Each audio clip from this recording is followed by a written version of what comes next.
Alhamdulillahirabbil alamin.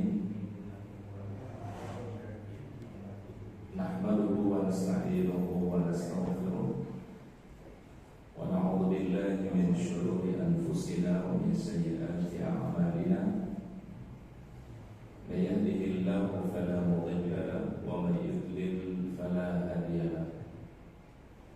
Asyhadu an la ilaha illallah wahdahu la syarika lahu wa asyhadu anna Muhammadan 'abduhu wa rasuluhu la nabiyya ba'da. Allahumma shalli wa sallim wa barik ala hadzal nabiyil karim nabiyina Muhammad ibn Abdillah wa ala alihi wa ashabihi wa man tabi'ahu bi ihsanin ila yaumiddin, amma ba'd. Subhanallah walhamdulillah wa la ilaha illallah wallahu akbar wa la hawla wa la quwwata illa billahil aliyyil azim. Allahumma anta rabbi la ilaha illa anta khalaqtani wa ana 'abduka wa ana 'ala ahdika wa wahdika mastata'tu. A'udzu bika min syarri ma sana'tu, abu'u laka bi ni'matika 'alayya wa abu'u bi dhanbi faghfir li fa innahu la yaghfiru dzunuba illa anta. Hadirin kaum muslimin, jemaah salat subuh yang dimuliakan dan dicintai Allah Subhanahu wa taala. Alhamdulillah, kita panjatkan puji dan syukur kepada Allah Subhanahu wa taala atas segala curahan rahmat-Nya, karunia dan kebaikan-Nya kepada kita semua, terutama nikmat iman, nikmat Islam, nikmat sehat dan kesempatan pada pagi hari ini. Alhamdulillah, kita bisa memenuhi panggilan Allah taala melaksanakan salat subuh berjamaah. Mudah-mudahan di pagi hari ini kita mendapatkan keberkahan yang dibawakan oleh Rasulullah sallallahu alaihi wasallam. Allahumma barik ummati fi bukuriha. Ya Allah, limpahkanlah keberkahan kepada umatku di setiap pagi hari mereka. Jadi keberkahan itu sangat mudah kita raih, diberikan kita kemudahan oleh Allah taala untuk meraihnya, terutama di pagi hari, bahkan mendapatkan doa dari Rasulullah sallallahu alaihi wasallam.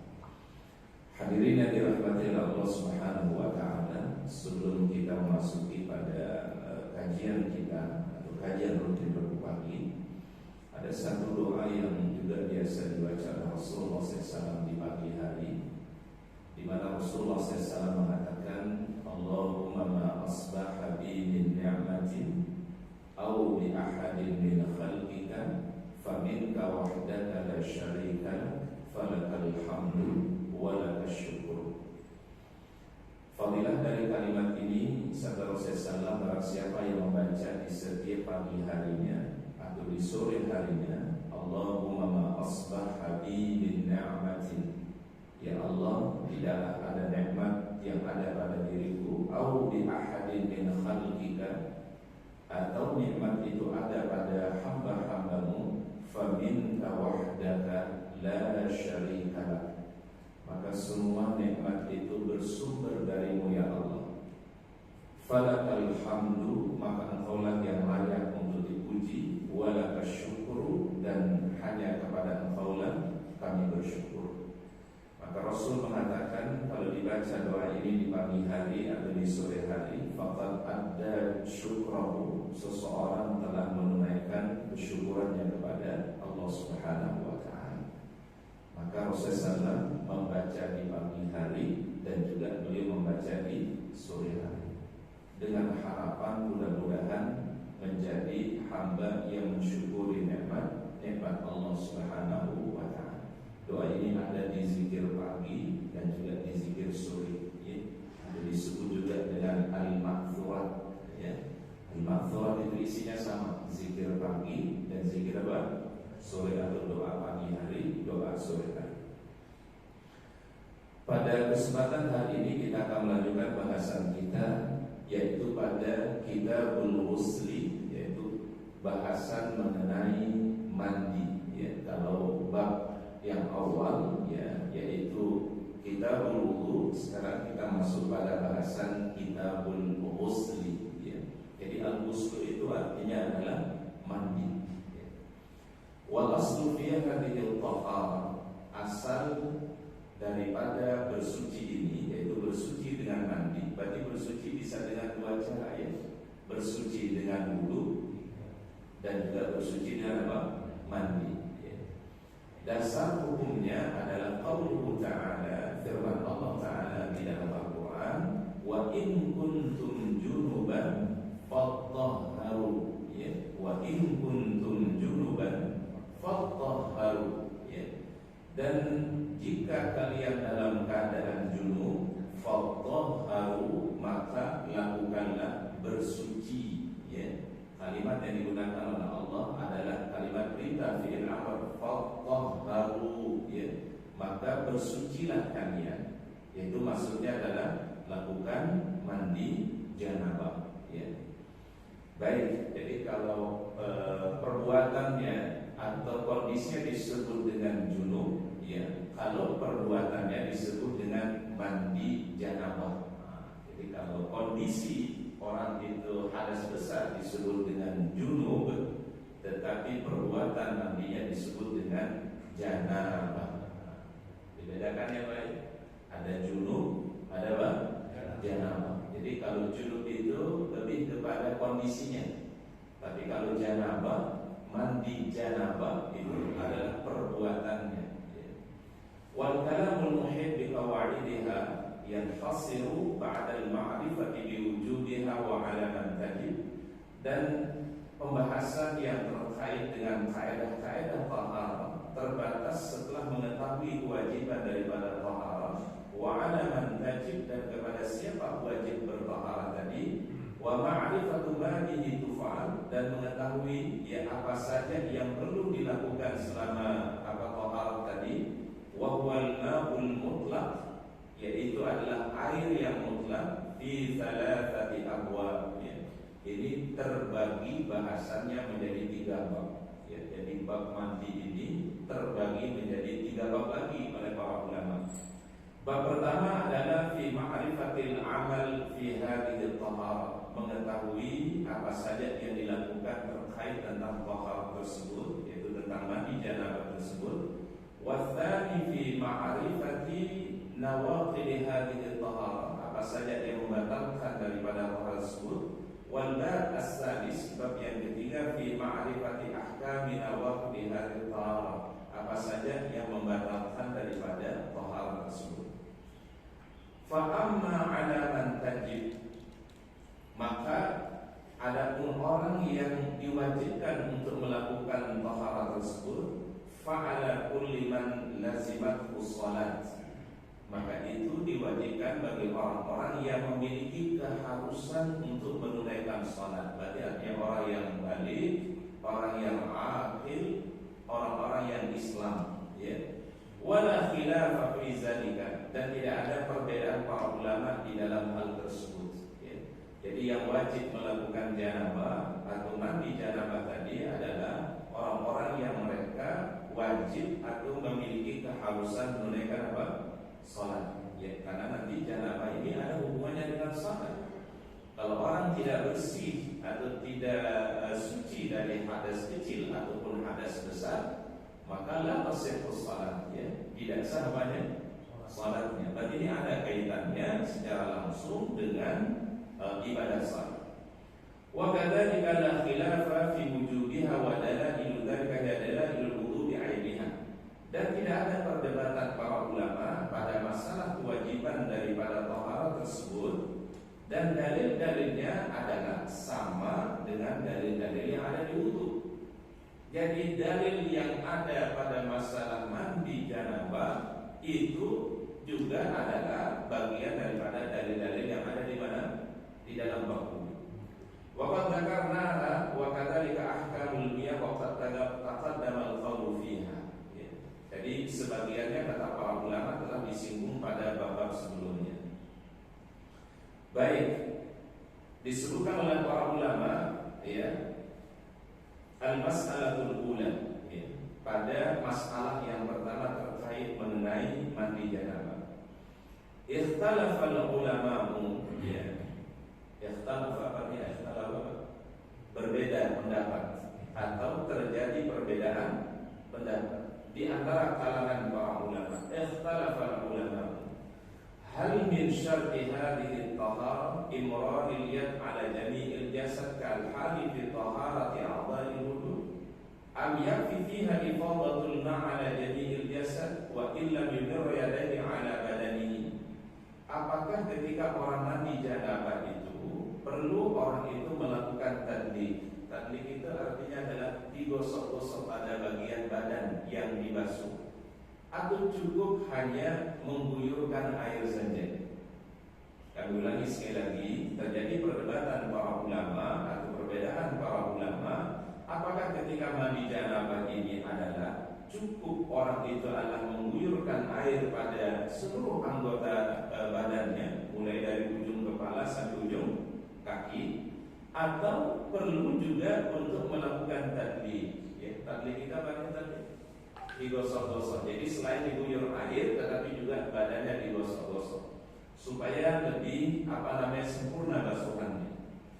Fa'aktsarul ulama, ya, maka kebanyakan para ulama alana ifadatul ma'kiyatun fi zalika. Kalau seorang sudah mengguyurkan air pada badan yang dilakukan padanya mandi janabah, kafiyatun fi zalika, maka telah cukup baginya dalam masalah mandi tersebut. Jadi kalau dia guyur dari ujung kepala sampai ujung kaki, ya tentu diawali dengan niat, ya.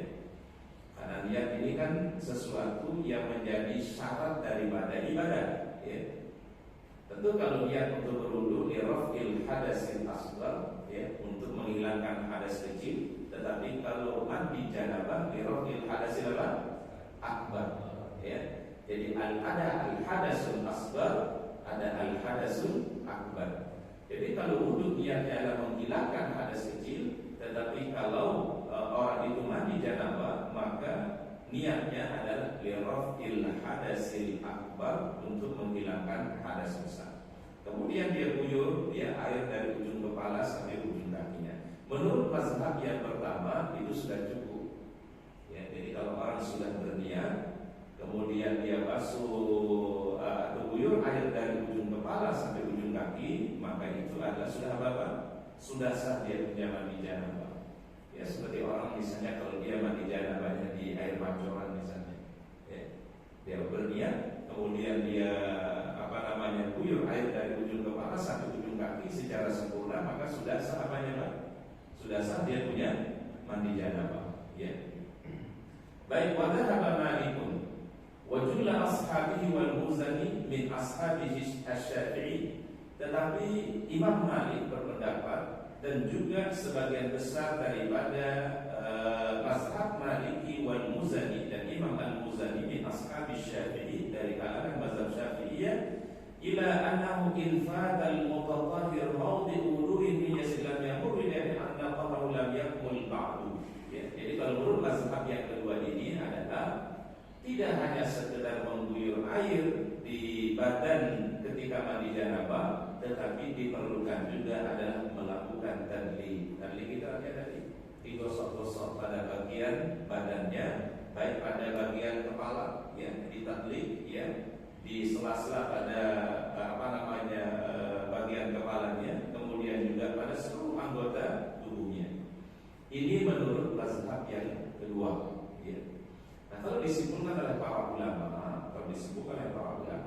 kalau mazhab yang pertama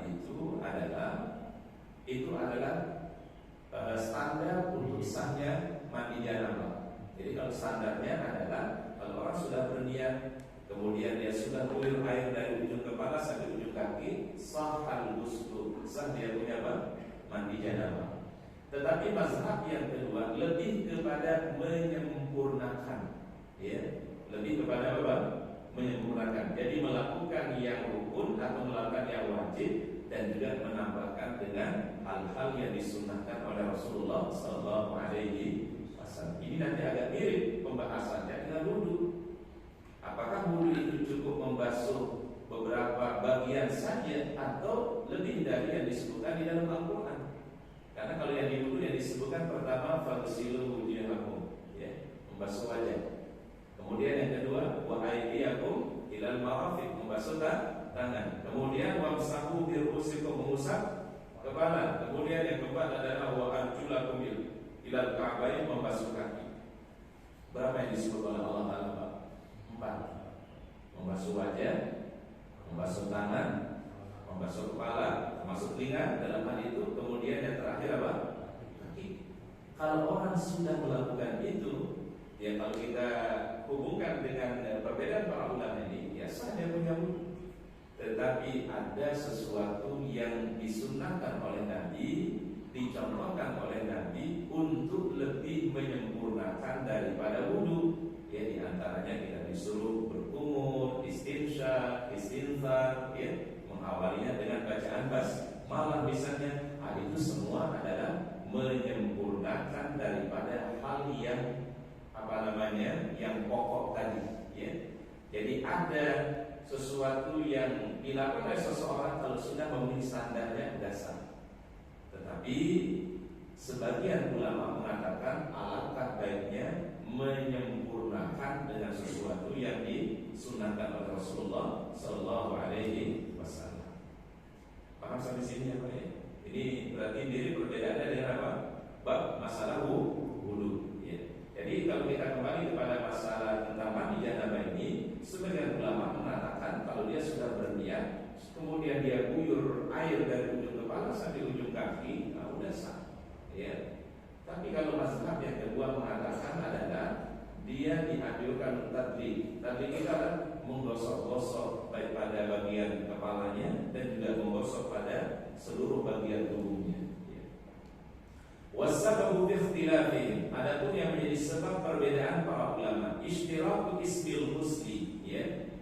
Ada makna yang bersamaan pada nama al-ghusl wa mu'aradatu zahiril ahadits al-waridah fi sifatil husli. Dan hal itu bertentangan dengan zahir hadis-hadis terkait tentang sifat mandi Rasulullah sallallahu liqiyasil husli fi dzalika 'ala al-wudu. Ketika orang mengkiaskan antara mandi dengan apa? Wudu, ya.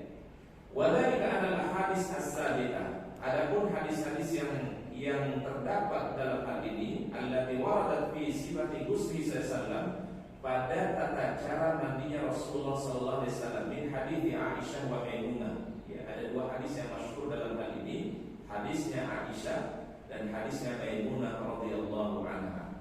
Dan kedua-duanya merupakan istri dari baginda Rasulullah sallallahu alaihi wasallam.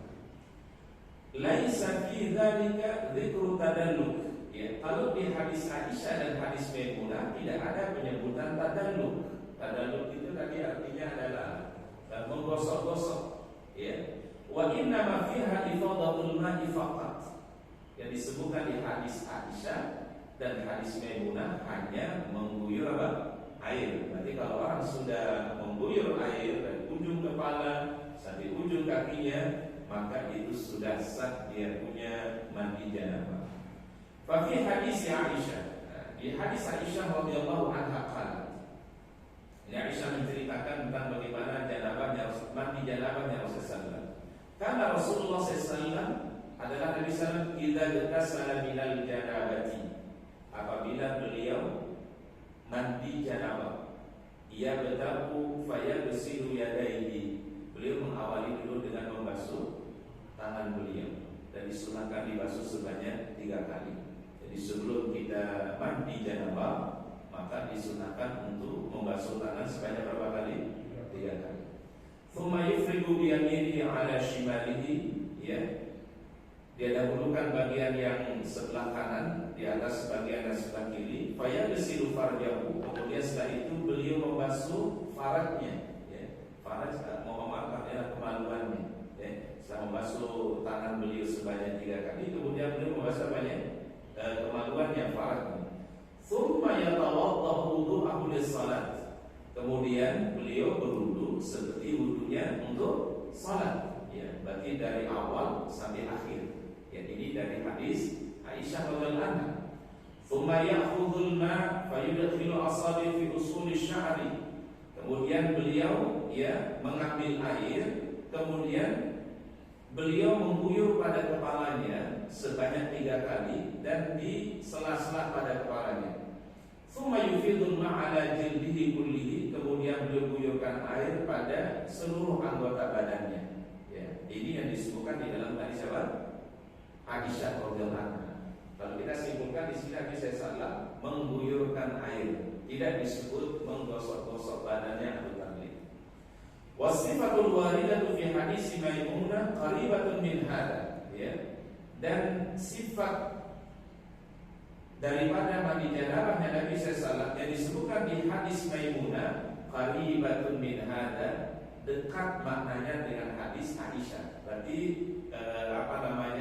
sifatnya sama atau riwayatnya sama. Cuma nanti yang membedakannya para jamaah, kalau di riwayat Maimunah radhiyallahu anha itu Nabi sallallahu alaihi wasallam mengakhirkan basuhan kakinya. Ya Pak ya. Kalau di hadis Aisyah, Rasulullah sallallahu alaihi wasallam melakukan wudu secara sempurna dulu, tapi kalau di hadis Maimunah radhiyallahu anha adalah sedikit perbedaannya, hanya pada basuhan kakinya adalah diakhirkan. Jadi dia wudu dulu ya, sampai membasuh kepala dan telinga, kemudian beliau mengguyur dari ujung kepala sampai kaki lengkap, kemudian baru beliau geser sedikit baru membasuh kaki beliau. Tapi kalau sifat wudunya, sifat mandi janabahnya pada hadis Aisyah, beliau wudu dulu secara sempurna. Betul, kalau secara sempurna sampai apa? Sampai basuh kaki, kemudian baru beliau mengguyur dari ujung kepala sampai ujung kaki. Kalau kita simpulkan para jamaah, para ulama mengatakan kedua cara ini boleh kita lakukan.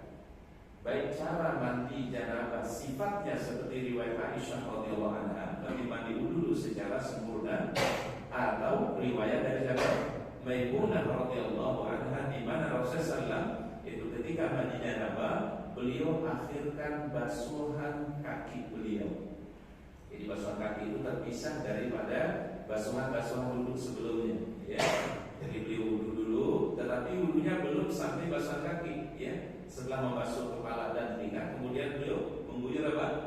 Badannya dari ujung kepala sampai ujung kaki. Di hadis itu dikatakan kemudian Rasul bergeser sedikit, ya. Berarti beliau tidak membasuh kakinya di tempat yang tadi beliau mandi, beliau geser sedikit, kemudian beliau membasuh kedua kaki beliau atau mencuci kedua kaki beliau. Nah, di sini para ulama mengatakan sifat daripada mandi janabahnya Nabi bisa dengan cara Aisyah radhiyallahu anha, Aisyah, atau bisa dengan cara apa?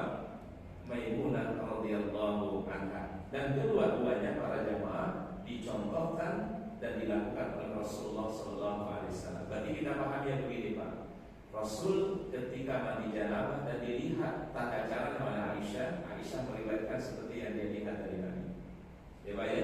Tetapi ketika Rasul mandi janabah dan dilihat cara mandi janabah oleh Maimunah, ternyata Rasul melakukan hal yang berbeda dengan yang dilakukan ketika dilihat oleh siapa? Aisyah radhiyallahu anha. Tapi sekali lagi kata para ulama, dua tata cara ini kita diberikan keluasan untuk melakukannya. Kita mau mengambil seperti riwayat Aisyah boleh, atau melakukan seperti riwayat siapa tadi? Maimunah juga diperbolehkan. Dan kedua-duanya hadis yang sabit, ya, hadis yang sahih dari Rasulullah sallallahu alaihi wasallam. Wa fi hadits Ummu Salamah aidan, dan juga demikian ada di hadis Ummu Salamah, ya. Jadi tadi ada hadis Aisyah, kemudian ada hadis apa? Maimunah. Nah, ini ada hadis lagi kata para ulama, hadis Ummu Salamah radhiyallahu anha. Wa qad sa'alathu sallallahu alaihi wasallam, dia pernah bertanya kepada baginda Nabi. Dan ini masya Allah salah satu hikmah yang mungkin para jamaah, kenapa dulu para sahabat, sahabiyah itu banyak bertanya kepada Nabi supaya mengetahui hukum yang nanti Allah Ta'ala terangkan kepada Nabi atau diterangkan oleh Rasulullah SAW, dan adalah memberikan kemaslahatan bagi umat. Maka di Al-Quran itu banyak kalimat yas'alunaka, ya. Itu banyak di Al-Quran ya, banyak kalimat apa? Yas'alunaka, mereka bertanya kepadamu wahai Rasulullah. Dan biasanya kalimat setelah yas'alunaka itu kata kul, ya, katakanlah wahai Rasulullah. Apa hikmahnya kata para ulama? ternyata Rasul kalau ditanya itu adalah tidak langsung memberikan jawaban. Ya, terkadang Rasul menunggu dulu dari wahyu Jibril alaihissalam. Kalau datang wahyu Jibril baru dikasih jawaban dari Rasulullah. Apa hikmahnya para jamaah? Supaya tidak ada tuduhan bahwasanya Al-Quran itu adalah redaksi Rasulullah SAW. Karena kalau misalnya Rasul ditanya tentang sesuatu, kemudian beliau langsung memberikan jawaban tanpa mendapatkan wahyu lebih dahulu dari Jibril alaihissalam, maka nanti ada tuduhan bahwasanya Allah itu adalah buatan siapa? Buatan siapa? Rasulullah SAW. Dan ini masya Allah menjadi sebab untuk membantah orang-orang yang punya anggapan Al-Quran itu adalah buatan Rasulullah SAW atau redaksi dari Rasulullah SAW. Makanya Rasulullah itu menunggu terkadang sehari, terkadang menunggu 1 pekan, bahkan 1 bulan baru turun wahyu kepada beliau. Ya, dan ini masya Allah menjadi salah satu yang meyakinkan kita semua Al-Quran itu bukan dari Rasulullah SAW, bukan redaksi buatannya Nabi, tapi wahyu min Allah Ta'ala, itu wahyu dari Allah Ta'ala. Baik, jadi di sini Ummu Salamah pernah bertanya kepada Rasulullah SAW, hal tangkudu proses ghusl janabah? Ya. Apakah seorang yang mandi janabah itu mesti membuka kepangnya? Ya. Kepang itu apa? Ikatan, kunciran rambutnya. Ya. Jadi rupanya di hadis yang lain agak berbeda relasinya. Dia berkata kepada Rasulullah SAW, ya Rasulullah, aku ini wanita yang selalu mengkepang saya punya rambut. Ya, jadi diikat rambutnya. Apakah saya harus lepas? Kata Ummu Salamah. Kata Rasul, innama yakfi an tunsi ala rasiki alma thalatha hasayatin. Cukup untuk guyurkan di bagian rambutmu sebanyak 3 guyuran.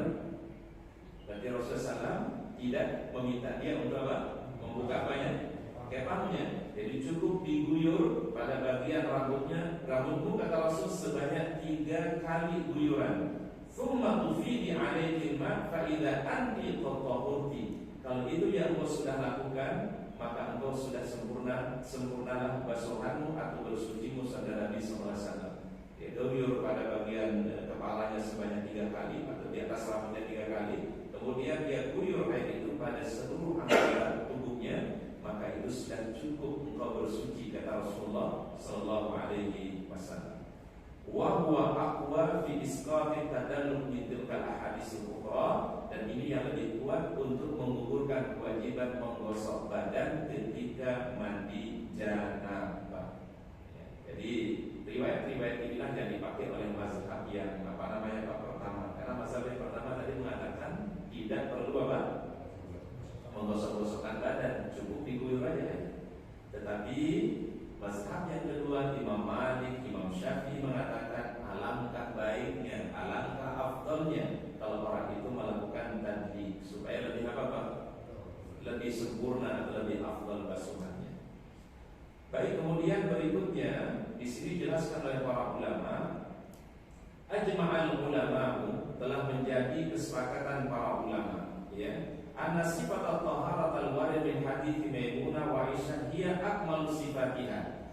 Bahwasannya hadis Maimunah wa hadis Aisyah dan hadis Aisyah merupakan itu adalah kesempurnaan daripada sifat mandi janabah. Artinya orang kalau sudah berniat kemudian dia mengguyur air dari ujung kepala sampai ujung kaki, maka dia sudah sempurna, dia punya apa? Mandi janabah. Artinya sudah sah, ya. Wa anna ma warada min hadis Ummu Salamah bidzat bahwa min arkanihal wajibah. Adapun yang disebutkan di dalam hadis Ummu Salamah itulah rukun-rukun yang wajib. Jadi kalau di hadis Aisyah dan Maimunah tadi ada yang disebutkan dulu ya Pak ya.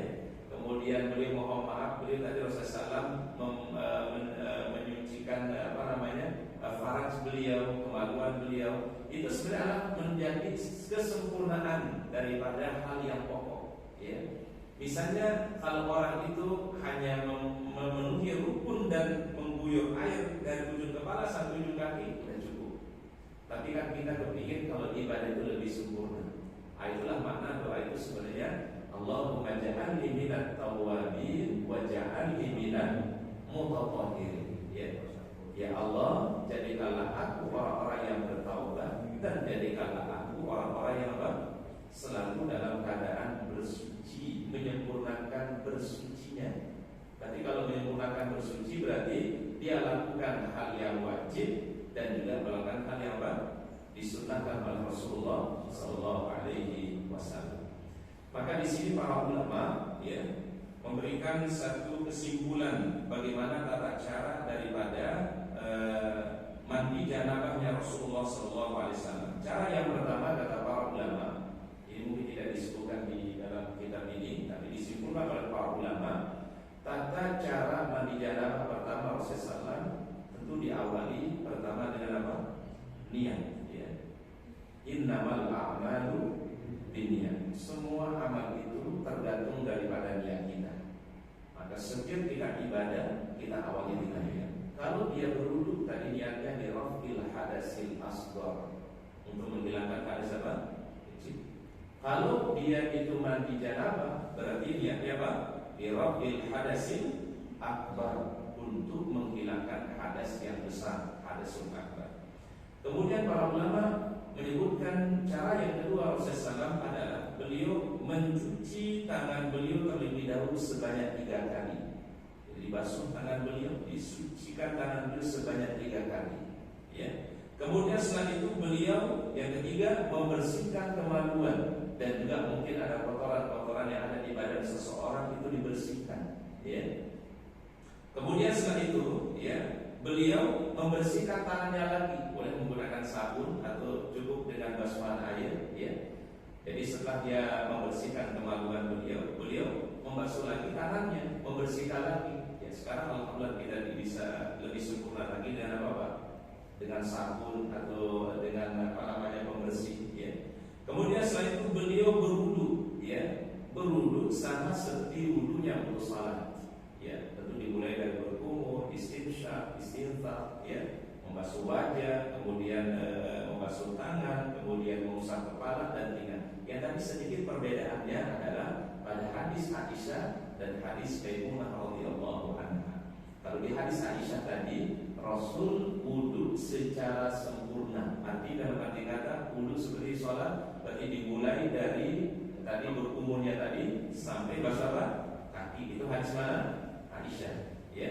Kemudian baru beliau mengguyur dari ujung kepala sampai ujung kaki beliau. Tapi di hadis Maimunah radhiyallahu anha beliau itu berwudunya sampai basuhan kepala dan telinga. Kemudian beliau mengguyur air secara sempurna. Setelah itu baru bergeser sedikit dari tempat tadi, beliau baru membasuh kaki beliau. Nah, ini sedikit perbedaannya. 2 riwayat atau 2 hadis dari Aisyah dan juga dari siapa? Maimunah radhiyallahu anha. Setelah beliau berwudu, kemudian beliau mengguyur, ya, mengguyurkan di kepala beliau sebanyak 3 guyuran. Jadi dibasuh kepala beliau sebanyak 3 kali. Kemudian sembari ditaklik, tadi kita digosok-gosok atau di sela-sela pada bagian rambut kepala beliau.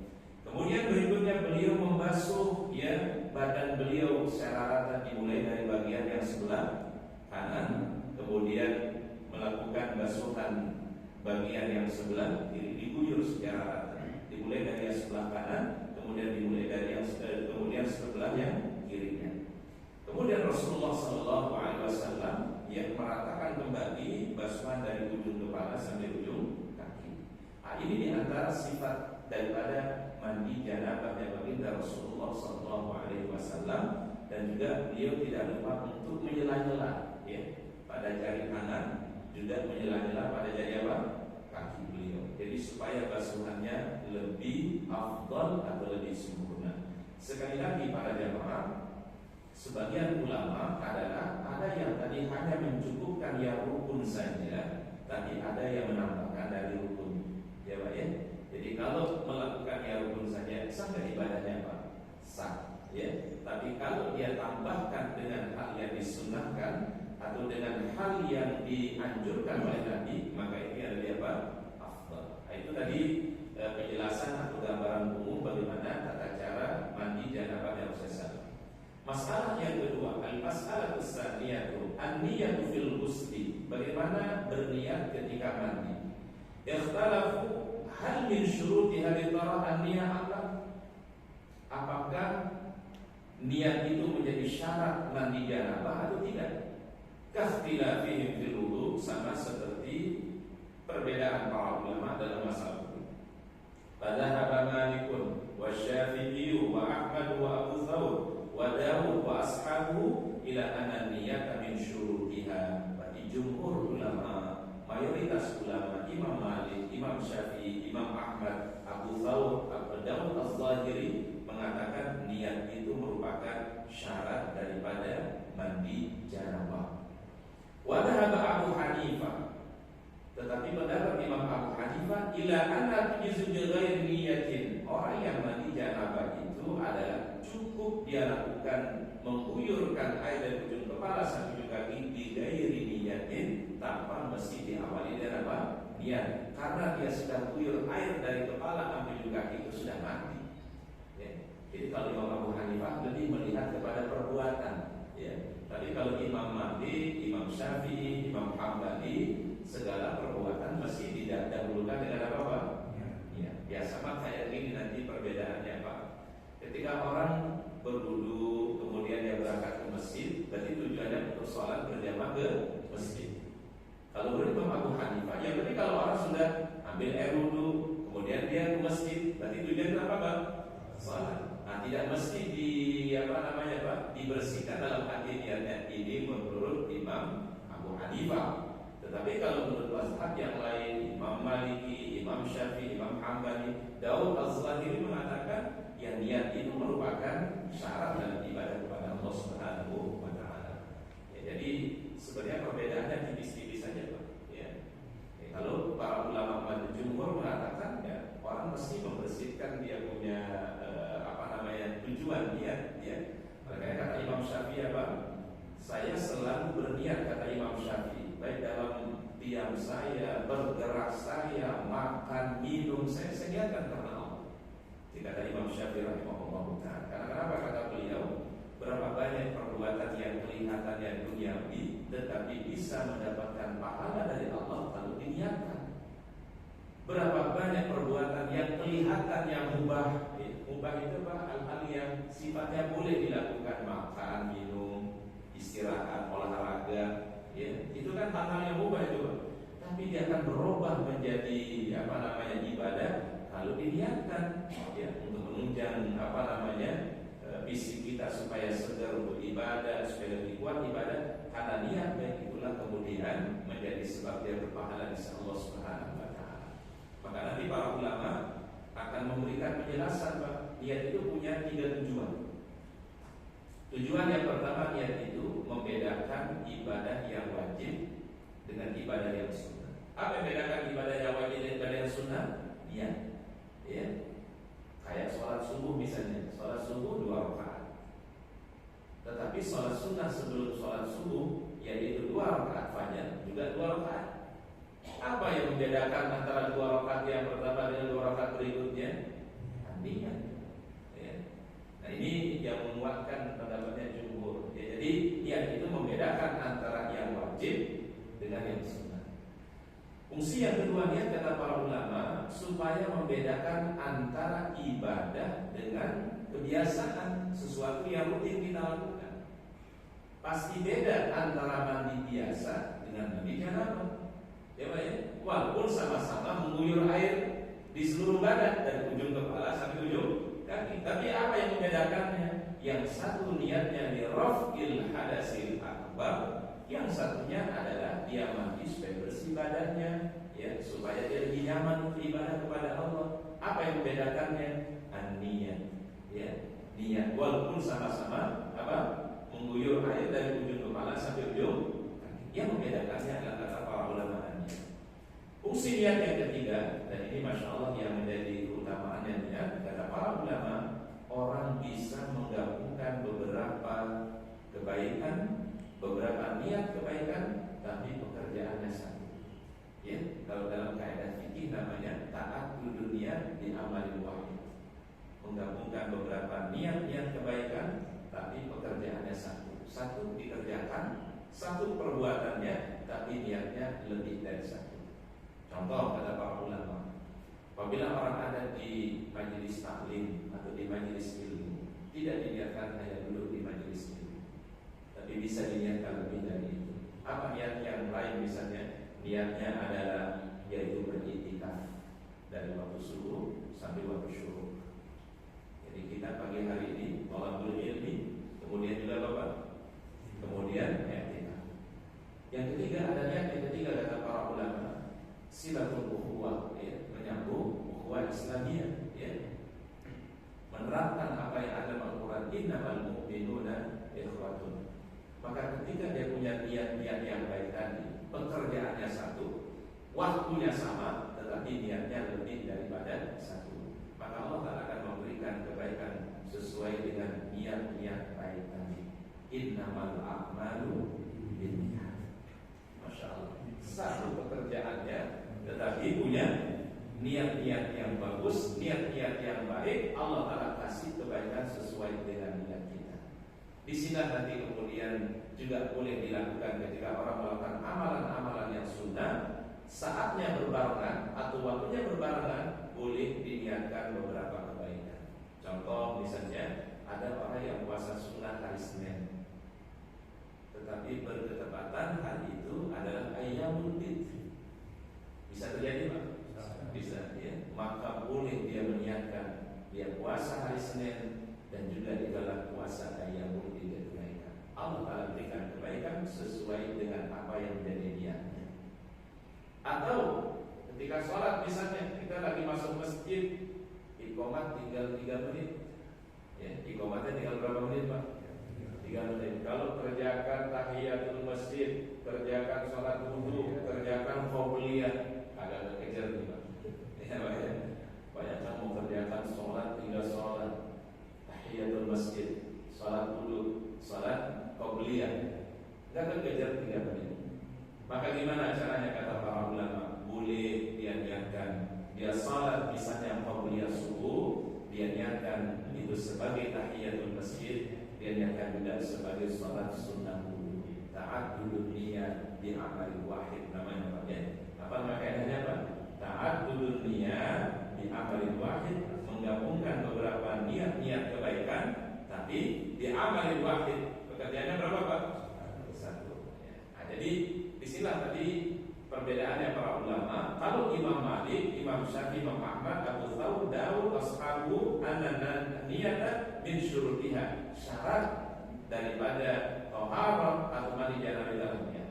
Tapi kalau Imam Abu Hanifah mengatakan mazhab Abu Hanifah wa ashabu anna yuzu dari niyatin, namanya mandi janabah itu sah walaupun tanpa diniatkan. Karena dia sudah guyur badannya dari ujung kepala sampai ujung kaki, itu sudah niat.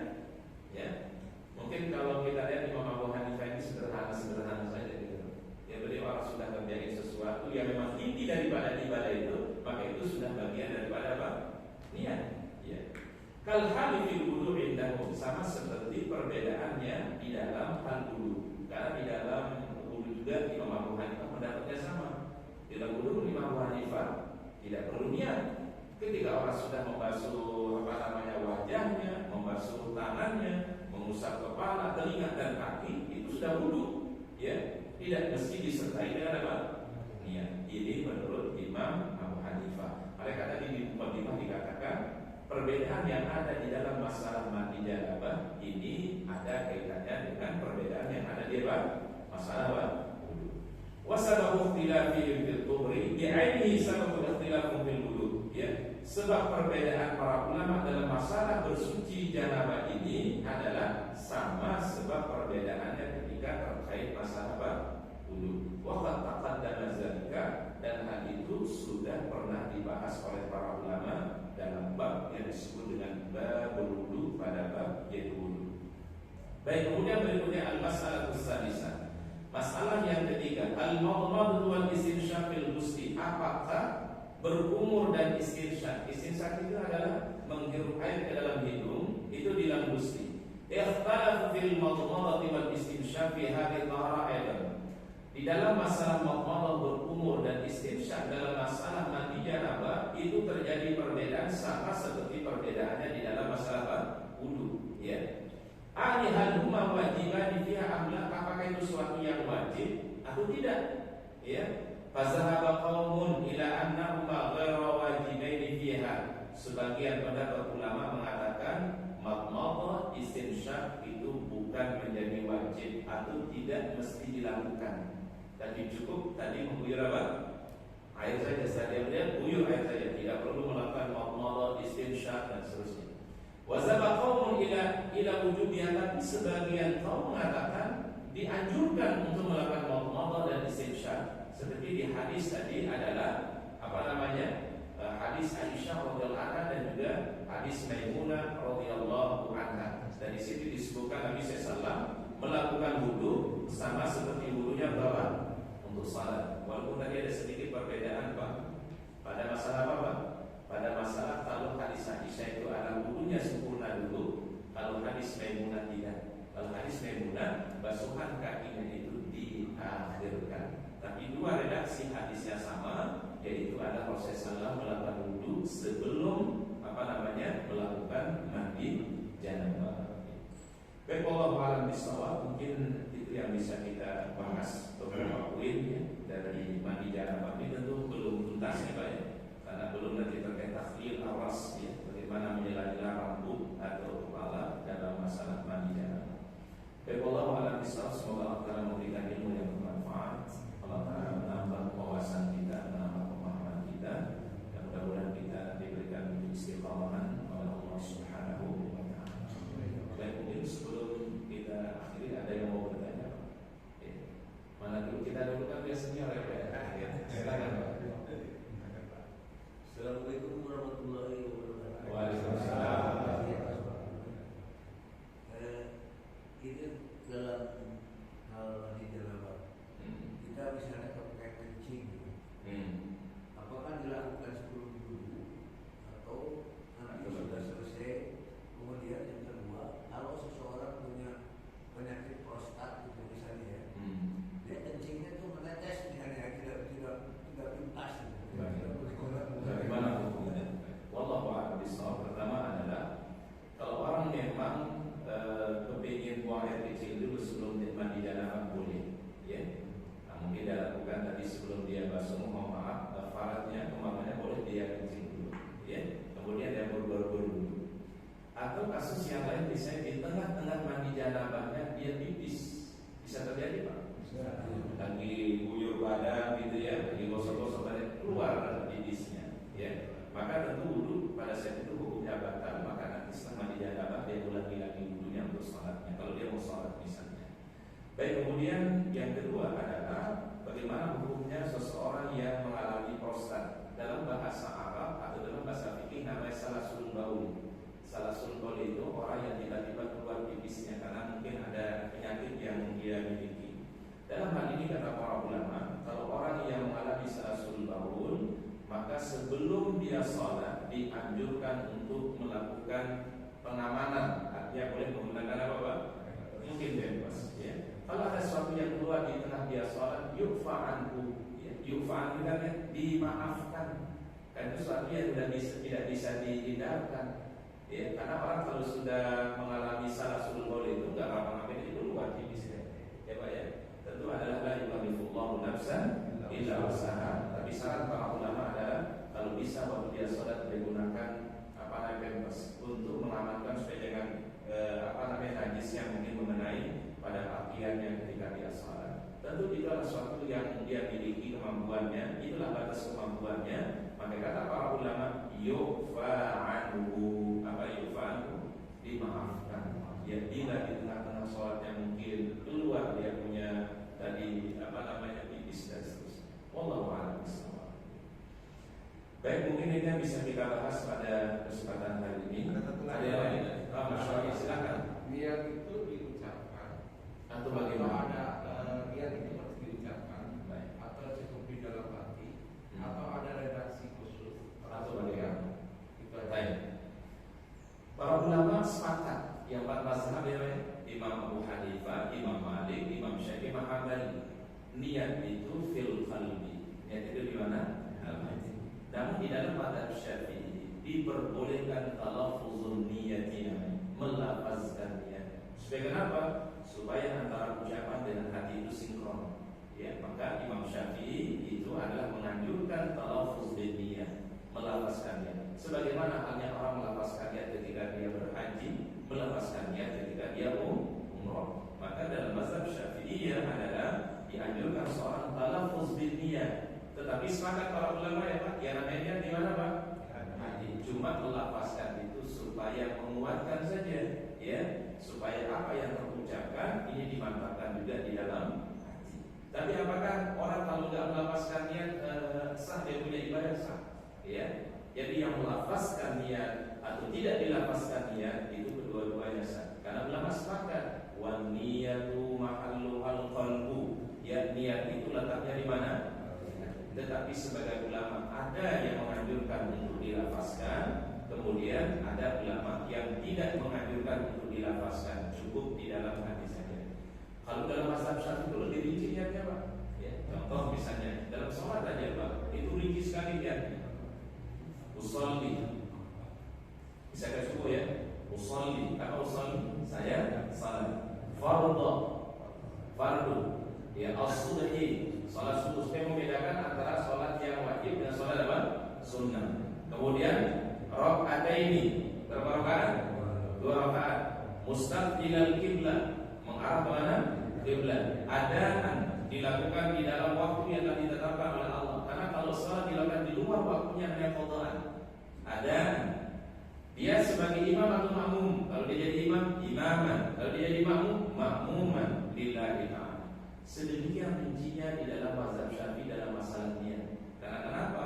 Para ulama mengatakan niat itu membedakan antara yang wajib dengan ibadah yang sunnah, antara satu ibadah dengan ibadah yang lain. Oleh karena dalam mazhab Syafi'i sangat dikenal adalah sangat rinci di dalam niat. Kayak mandi janabah misalnya, nawaitul ghusla li raf'il hadasil akbar lillahi ta'ala. Itu semata-mata untuk memahami apa yang disampaikan Rasulullah SAW, supaya niat itu adalah membedakan satu ibadah dengan ibadah yang lain. Tapi apabila ada orang yang mencukupkan niat di dalam hati saja, itu juga sah, ya. Jadi yang melafazkan niat atau cukup niat dalam hati, itu kedua-duanya adalah hal yang dibolehkan, dan itu adalah merupakan kesepakatan para ulama di dalam memahami dalil-dalil yang bersumber dari Rasulullah SAW.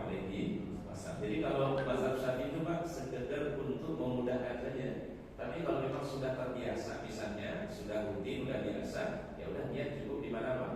Di dalam hati. Tapi kan ada orang-orang yang perlu mungkin untuk dilafazkan niatnya, mungkin dia supaya lebih menguatkan, memantapkan niatnya mungkin. Ya, wallahu a'lam bishawab. Baik, silakan. Untuk tadi buang angin itu apa pelakunya sama?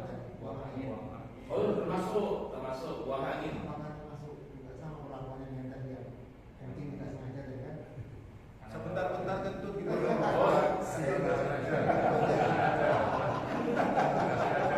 Lagi sholat tuh ada orang yang udah los itu loh, Ustaz. Oh, Ada Pak.